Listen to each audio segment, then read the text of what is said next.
Hello everybody, welcome back to another video. Please like and subscribe, it does help the channel a lot and I do appreciate you coming back. Now open to another video of some sort of poor driving and some lack of consideration. Right, let's get right into it. Now this clip here is about pinch points. There's a white vehicle there on the right, there's one on the left, a waterboard, and there's two cars coming through. We coming in behind, nothing coming the other way now, so we start to go through. So we commit to go through, and then what we're looking at now is this Audi approaching. Now we're already committed to go through. He should be stopping round about where that post box is on the right. And what he decides to do is carry on. He totally disregards that it's a learner coming in the opposite direction and that we're already committed to go around the Thames water van on the left. And look how tight that was. Very, very tight indeed. I had to take control during that part because it was extremely tight and my pupil was not happy there. Okay, the next clip coming up, this is more about temptation. Look at this lovely little bit of open road, but here's the thing, there's the speed. It's a 30-mile-per-hour road, and I just wanted to put this clip in just to see how many people would keep to 30. And here we go, here comes the first contender, the van on the left hand side as we see it. He's obviously not happy with 30 at all. There's number one. Car behind, clearly not happy with 30 either. There's number two. Are we all done? Any more contenders? Yes, we do. We have another one. Mercedes not happy with the 30 mile per hour either, so he goes through number three. Now that's looking pretty good now. Everybody's happy to do 30 mile per hour, it would seem. Great, so we're all, oh no, we're not all done. The VW has had enough. Is it a learner thing, or is it just doesn't like the 30 mile per hour? Four, and here comes number five coming up the road.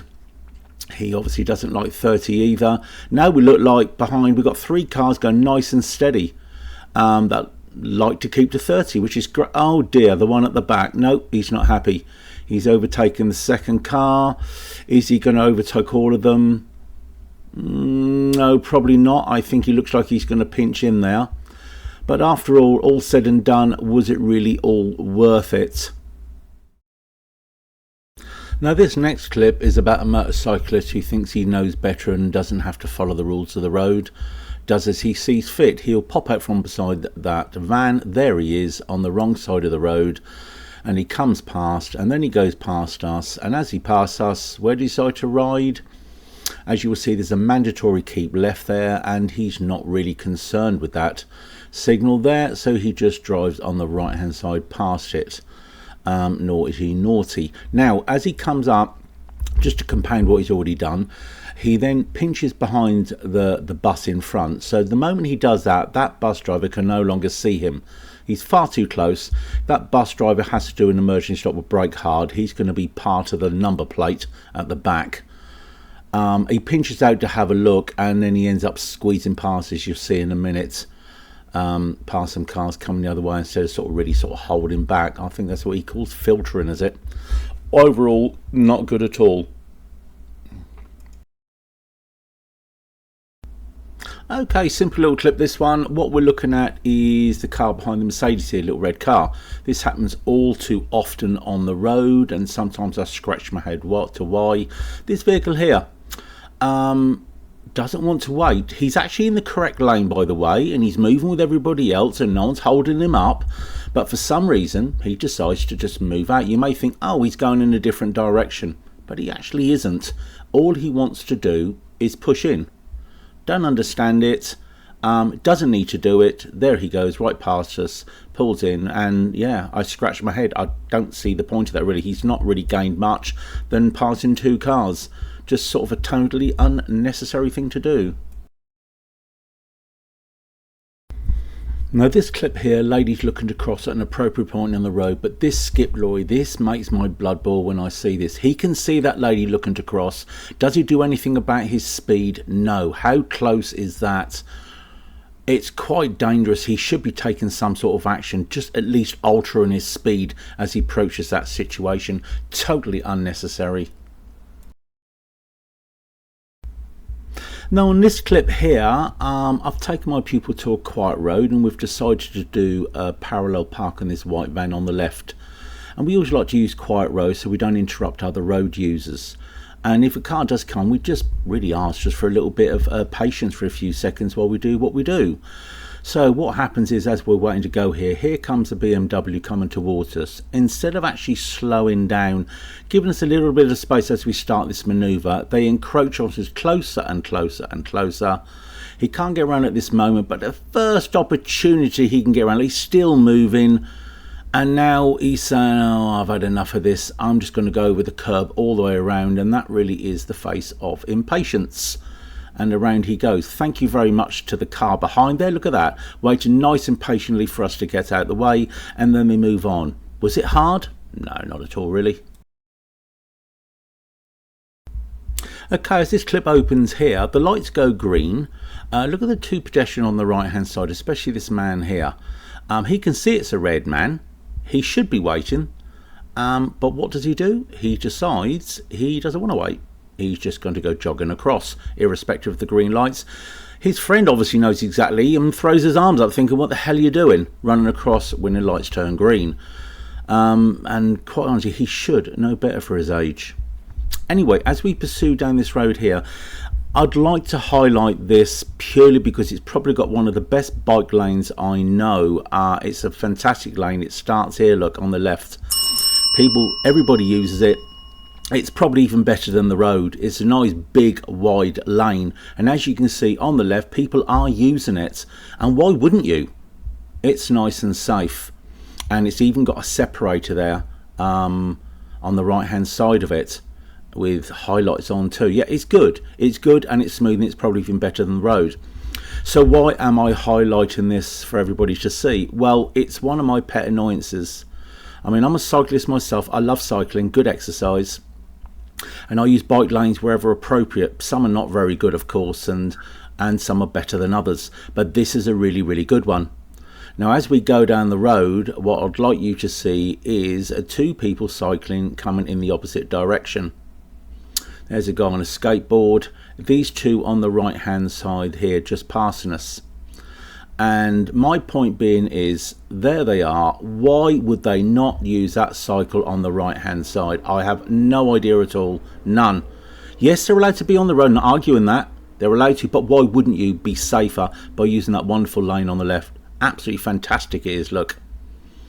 And as we go further down the road, I've just let it run a little bit because just to emphasize the exact point I was just making, as we're going further down, we've got some more cyclists coming up the road.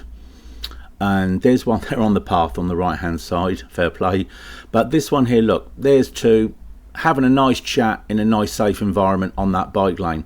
Why wouldn't you use it? I don't get it, don't get it. Okay, in this clip it's all about spatial awareness really. We're on this road here and vehicles are parked on the right hand side, so generally we've got the priority here. So as we move, there's a van coming down, there's the pinch point, we do have the priority to go through. That van could have stopped behind the white vehicle or the silver one, it could even popped in that gap there. Look at the space it's left us. I had to grab the steering wheel here, he could have gone in either of those spots. Again, as we move on up on the road after that, sometimes I wonder if we're invisible. Here comes another car, white one, looking to turn. He's followed by another one, but again, we are now faced with another pinch point. There's two gaps there that vehicle could have gone into or waited. It continues to go down. We have to go really slowly. There's another gap there on the right. This car could have pinched in that gap or stayed behind the white vehicle. Look at the amount of room we're left. We're going really slowly, taking our time there because that's all we really can do under those circumstances. In this clip here, we're looking at the Mercedes, the white Mercedes behind us as we're turning off on this road.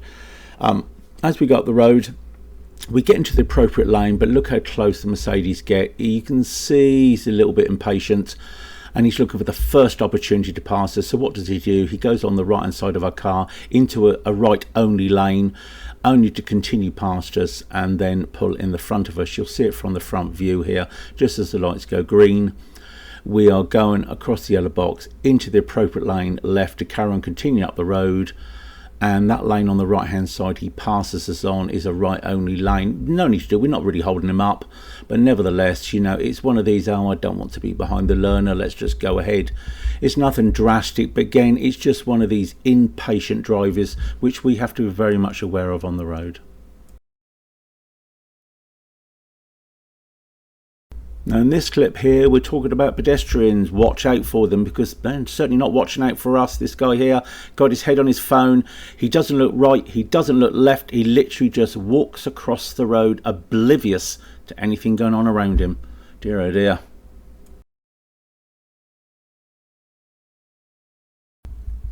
Okay, on this clip here, the first thing we're looking at is the zebra crossing coming up. Two people on the right, and my pupil makes a little bit of an error here. They're coming towards the crossing, they're looking to cross. I would have preferred my pupil to be being aware of that, slowing down and letting them cross. And I told them about it, but while we're thinking about that, we got this gap here, and I think they were still thinking about the zebra crossing. I would have liked my pupil there to hold back beyond this red car. Although this car's pinched in on their side, this is really unnecessary, and we could have done better in that circumstance, I think, than having to make that pinch. Even though we have the priority, it's beside the point. It's what's the safest thing to do. Now as we're going further up the road, we're going to end up with something similar, and this time my pupil gets their game face on. We've got another pinch point coming up the road, and as you'll see some cars coming the other way, they look like they're going to let us go, but my pupil, like I said, is doing the right thing, slowing it right down, looking at the pinch point and thinking the best thing to do here is just let them go. And why not? Look, we you know, it's a bit tight there, we do have the priority, but why not just let them go? Let them go, and look, we end up with a lovely clear road, and then we can proceed safely. This clip here at a roundabout, it's just about awareness really, and a bit of patience. As we get up to this white line which says keep clear, look, you can see two cars there haven't kept clear, especially the one on the left. So any vehicle coming from the left, like this vehicle now coming, can't actually get around the roundabout. They're being held up, and there they are, so they can't move, and they are keeping off the keep clear. But as the traffic goes, we just hold back a little bit, let them go and feed in. And it's just about people being aware. Look, it's trying to get across there, and you've got to feel for them really. They should have been able to get across there quite clearly and couldn't, because of a bit of impatience all around there. Now this type of driving curls the hairs up on the back of my neck. This individual behind us, he does the one thing I really hate with people on the road. It says it all as I'm putting it up. This guy is a complete prat for what he does. I don't know why he did what he did, but you're going to see he overtakes us for absolutely no reason at all. You'll see from the front footage, there's no call for this whatsoever, but he screams out right past us. We're just about to move out here to pass these cars, as you can see, and he comes screaming out around us. He even brakes, makes the other cars brake the other side. Very dangerous, absolute terrible driving. Skip lorry in this clip again, going around a bend. We're on a rural road, it's quite tight, so reduction of speed would be handy. Here he comes round, he pinches over, look, he's on that white line, very quick. We do a bit of grass cutting there to avoid him. Ouch. Okay, dullard for me, it's got to be this guy for the pure danger of driving that part fast near a lady and a couple of children. Awful driving. Should have reduced his speed massively. Thank you very much for watching. I look forward to seeing you again on the next video. Please like and subscribe, and take care until I see you again. Bye bye.